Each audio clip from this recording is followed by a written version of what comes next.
Leviticus chapter 14. And the Lord spake unto Moses, saying, This shall be the law of the leper in the day of his cleansing he shall be brought unto the priest. And the priest shall go forth out of the camp and the priest shall look, and, behold, if the plague of leprosy be healed in the leper. Then shall the priest command to take for him that is to be cleansed 2 birds alive and clean, and cedar wood, and scarlet, and hyssop. And the priest shall command that one of the birds be killed in an earthen vessel over running water. As for the living bird, he shall take it, and the cedar wood, and the scarlet, and the hyssop. And shall dip them and the living bird in the blood of the bird that was killed over the running water. And he shall sprinkle upon him that is to be cleansed from the leprosy 7 times. And shall pronounce him clean, and shall let the living bird loose into the open field. And he that is to be cleansed shall wash his clothes, and shave off all his hair, and wash himself in water, that he may be clean. And after that he shall come into the camp, and shall tarry abroad out of his tent 7 days. But it shall be on the 7th day, that he shall shave all his hair off his head and his beard and his eyebrows, even all his hair he shall shave off. And he shall wash his clothes, also he shall wash his flesh in water, and he shall be clean. And on the 8th day he shall take 2 he-lambs without blemish, and 1 ewe lamb of the first year without blemish. And 3/10 deals of fine flour for a meat offering, mingled with oil, and 1 log of oil. And the priest that maketh him clean shall present the man that is to be made clean. And those things, before the Lord, at the door of the tabernacle of the congregation.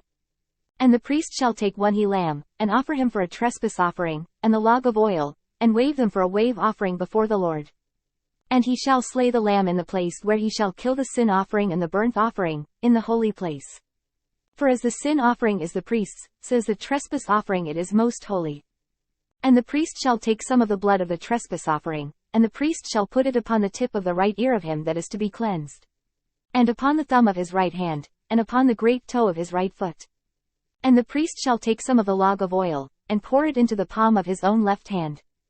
And the priest shall dip his right finger in the oil that is in his left hand, and shall sprinkle of the oil with his finger 7 times before the Lord. And of the rest of the oil that is in his hand shall the priest put upon the tip of the right ear of him that is to be cleansed. And upon the thumb of his right hand, and upon the great toe of his right foot, upon the blood of the trespass offering. And the remnant of the oil that is in the priest's hand he shall pour upon the head of him that is to be cleansed. And the priest shall make an atonement for him before the Lord. And the priest shall offer the sin offering, and make an atonement for him that is to be cleansed from his uncleanness. And afterward he shall kill the burnt offering.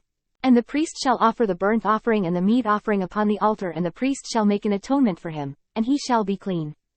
And if he be poor, and cannot get so much then he shall take 1 lamb for a trespass offering to be waved. To make an atonement for him, and 1/10 deal of fine flour mingled with oil for a meat offering, and a log of oil. And 2 turtle doves, or 2 young pigeons, such as he is able to get, and the one shall be a sin offering, and the other a burnt offering. And he shall bring them on the 8th day for his cleansing unto the priest, unto the door of the tabernacle of the congregation, before the Lord. And the priest shall take the lamb of the trespass offering, and the log of oil, and the priest shall wave them for a wave offering before the Lord. And he shall kill the lamb of the trespass offering, and the priest shall take some of the blood of the trespass offering, and put it upon the tip of the right ear of him that is to be cleansed, and upon the thumb of his right hand, and upon the great toe of his right foot. And the priest shall pour of the oil into the palm of his own left hand. And the priest shall sprinkle with his right finger some of the oil that is in his left hand 7 times before the Lord. And the priest shall put of the oil that is in his hand upon the tip of the right ear of him that is to be cleansed, and upon the thumb of his right hand, and upon the great toe of his right foot, upon the place of the blood of the trespass offering. And the rest of the oil that is in the priest's hand he shall put upon the head of him that is to be cleansed, to make an atonement for him before the Lord. And he shall offer the one of the turtle doves, or of the young pigeons, such as he can get. Even such as he is able to get, the one for a sin offering, and the other for a burnt offering, with the meat offering. And the priest shall make an atonement for him that is to be cleansed before the Lord. This is the law of him in whom is the plague of leprosy, whose hand is not able to get that which pertaineth to his cleansing. And the Lord spake unto Moses and unto Aaron, saying, When ye be come into the land of Canaan, which I give to you for a possession, and I put the plague of leprosy in a house of the land of your possession. And he that owneth the house shall come and tell the priest, saying, It seemeth to me there is as it were a plague in the house. Then the priest shall command that they empty the house, before the priest go into it to see the plague. That all that is in the house be not made unclean, and afterward the priest shall go in to see the house. And he shall look on the plague, and, behold, if the plague be in the walls of the house with hollow strakes, greenish or reddish, which in sight are lower than the wall, then the priest shall go out of the house to the door of the house, and shut up the house 7 days. And the priest shall come again the 7th day, and shall look, and, behold, if the plague be spread in the walls of the house, then the priest shall command that they take away the stones in which the plague is, and they shall cast them into an unclean place without the city. And he shall cause the house to be scraped within round about, and they shall pour out the dust that they scrape off without the city into an unclean place. And they shall take other stones, and put them in the place of those stones, and he shall take other mortar, and shall plaister the house. And if the plague come again, and break out in the house, after that he hath taken away the stones, and after he hath scraped the house, and after it is plaistered, then the priest shall come and look, and, behold, if the plague be spread in the house, it is a fretting leprosy in the house, it is unclean. And he shall break down the house, the stones of it, and the timber thereof, and all the mortar of the house.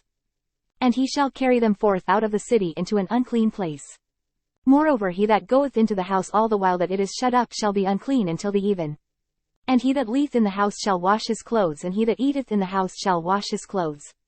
And if the priest shall come in, and look upon it, and, behold, the plague hath not spread in the house, after the house was plaistered, then the priest shall pronounce the house clean, because the plague is healed. And he shall take to cleanse the house 2 birds, and cedar wood, and scarlet, and hyssop. And he shall kill the one of the birds in an earthen vessel over running water. And he shall take the cedar wood, and the hyssop, and the scarlet, and the living bird, and dip them in the blood of the slain bird, and in the running water, and sprinkle the house 7 times.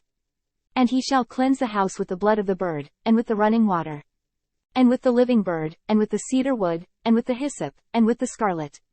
But he shall let go the living bird out of the city into the open fields, and make an atonement for the house, and it shall be clean. This is the law for all manner of plague of leprosy, and scall, and for the leprosy of a garment, and of a house, and for a rising, and for a scab, and for a bright spot, to teach when it is unclean, and when it is clean. This is the law of leprosy.